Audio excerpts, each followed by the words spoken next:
Esther was locked into a marriage of which she wanted to have no part. In the Medrash, we learn that her name Esther contains the letters Samach Taf Resh, meaning Seter, that she had to hide her real life from her husband. Taanit Esther fits into International Agunah Day for two reasons: Mishum Hatzara and Mishum HaYeshua.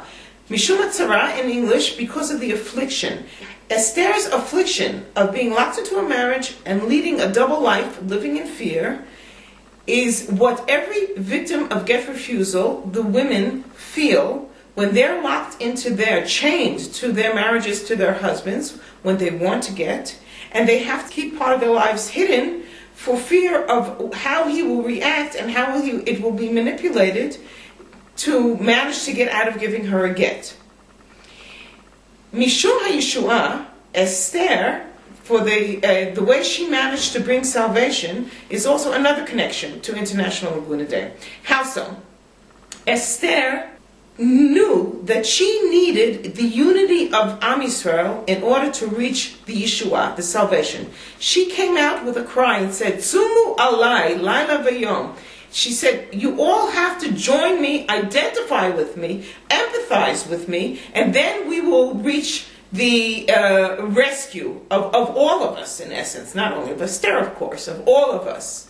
The same way, those that are sensitive to the plight of the Agunah and the Agunot themselves turn to all of Am Yisrael and say, join us in unity. And when we all understand the deep problem of the situation of get refusal, then we will be able to do away with this blight on Jewish society. Moreover, Esther turned to the Rabbanim after the end of the salvation, as it says in the Gemara. She said, Kitvuni lidorot.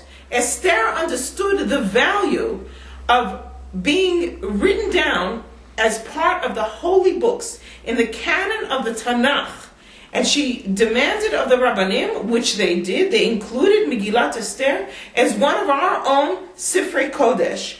We too turn to the rabbis and we say, Kitvuni l'doros, develop halachic solutions that are deep to the Agunah problem, which will eradicate this blight on Jewish society and see to it that there will be no more victims of get refusal, nor female nor male. And it should come from within the holy writings. In other words, the Psikai Hilchatit. That will become the true salvation when, just like with Esther, the Rabbanim will agree upon the proper solutions and implement them. At this stage in halachic history, there is one preventative solution to the Agunah problem which can be implemented extremely easily. In fact, it is mandated by the Rabbinical Council of America and the United States for every couple that marries under its auspices. What is that solution? That is a prenuptial agreement for the prevention of get refusal. In Israel, we use the Heskem Lekavod Hadadi. In English, it's called the Agreement for Mutual Respect. It is a halachic document. It is not a get. It is a monetary agreement which exhibits respect from one spouse to the other and is completely egalitarian. Whatever the man obligates himself to, the woman obligates herself in the same manner. It works on the principle of V'hakesef yanet hakol, as Kohelet said. Money talks, as we say in English. It cuts the process of the slide into recalcitrancy, of the slide into bitter get refusal, which makes every divorce that ends up in get refusal a terrible, traumatic experience for both parties, both the man and the woman, and their children. This stops that process and in that way contributes to stable family units in the future, because each one of them, having had a dignified divorce, will go on to remarry and build another family. All couples should be signing this agreement as a matter of course, automatically, before they get married. And this is for three reasons. Number one, tikkun olam.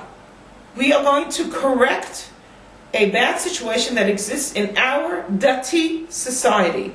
For if my son signs it, then his cousin will sign it, and then the neighbor across the street will sign it, and in that manner, everybody will sign it. And this process has already begun.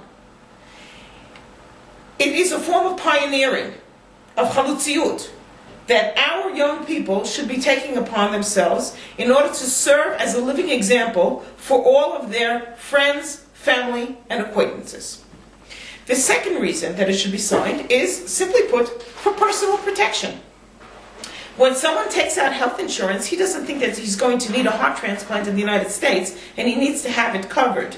When you sign this agreement, if you, God forbid, become one of the 30% of divorcing couples in Israel, if you become part of that statistic, you have minimized the losses and the money that you have spent during the divorce. So this is a form of personal insurance. The third point is that the young people today, particularly our children, have a chance, and once in a lifetime chance, of being part of a halachic historical process. You're having you're taking part in the historical development of a solution to a global problem which affects all of Orthodox society all over the world, not only in the state of Israel.